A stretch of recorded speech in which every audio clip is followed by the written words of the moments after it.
Well, the drought monitor out of UNL saw a little bit of an improvement this week. Not as bad as it was in Nebraska, but we still need more moisture to stack up. 51.5% of Nebraska no drought, 48% abnormally dry, almost 22% moderate in Kansas, 8% no drought. That's in the northeast corner. 92% abnormally dry in Kansas, almost 68% moderate, and 27.5% severe.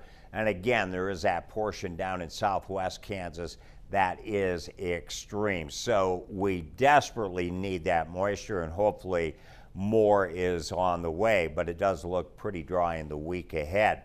Well, as far as the 1 month outlook temperature-wise is concerned, above normal, roughly the western 25% of the U.S. Below normal temperatures over a slice of southern Kansas.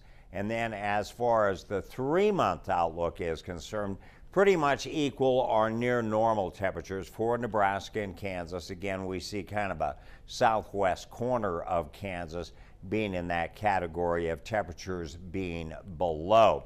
Then as far as precipitation is concerned for the 1 month outlook, this would be good news, and that is above normal precipitation through the Panhandle, southwest Nebraska, and really the western 25% of Kansas. We hope that all comes to light, and of course then the rest of Nebraska and Kansas looking like normal chances as far as precipitation.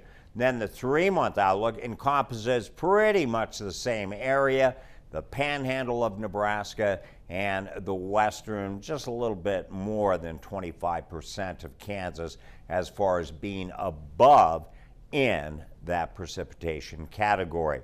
Well, what about the week ahead around our neck of the woods? Temperatures warm way up, 63 for your high tomorrow, around 68 on Tuesday, near 70 on Wednesday, and in the 70s as we head into Thursday, Friday, temperatures hitting close to 80. Of course, as you see there, the precipitation chances really not in there.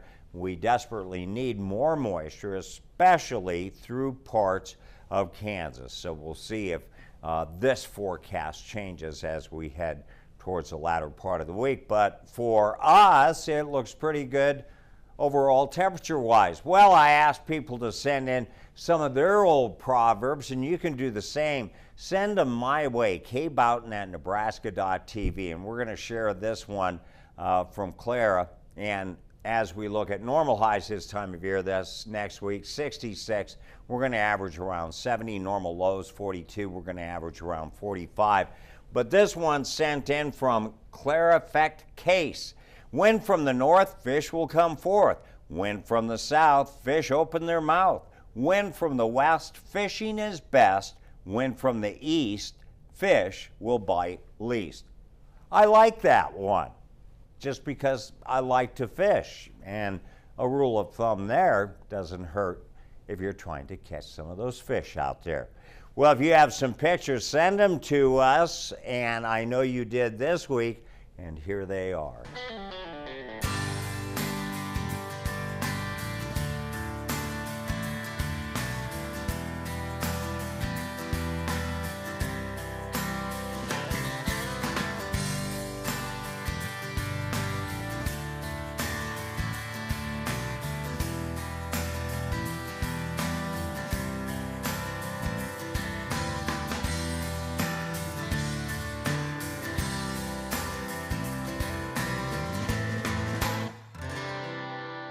Let's take a look at what the markets look like, and Jeff Peterson is joining us from Heartland Farm Partners, and we're talking about the markets here, about the corn and soybean. How are they doing so far? You know what, when I came on the air, Carmen, they are a little stronger, and really I guess we'll have to give credit to Tim because it really is about the weather and it's planting progress.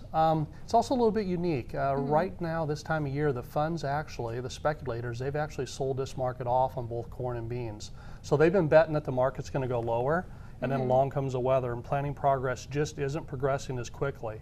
If you look at the western corn belt in through this area, we're making some progress. But as we go to the eastern corn belt, it's rather slow, and there's actually some more rain forecasted. So we'll have to keep a close eye on these weather events. Okay, and also, we've been seeing a lot in the news about the bird flu and how that's affecting, a lot of the Midwest. How is that going to affect us here? Yeah, that's a big thing. We're keeping a close eye on that. It definitely goes ahead and puts a little bit pressure on the grain markets. It's not tremendous because everybody's trying to determine how big a deal is this going to be.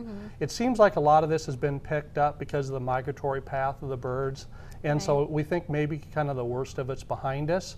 As we dig into it a little farther, something we have to realize is that so far only about 2.5 million turkeys have been infected.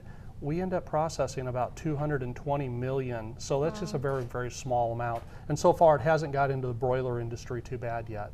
Do you think we're going to be seeing any higher prices, for eggs or poultry? Yeah, and I think that's too early to tell. I think longer term there's that possibility, but if it doesn't get any worse than it is right now, I don't think so.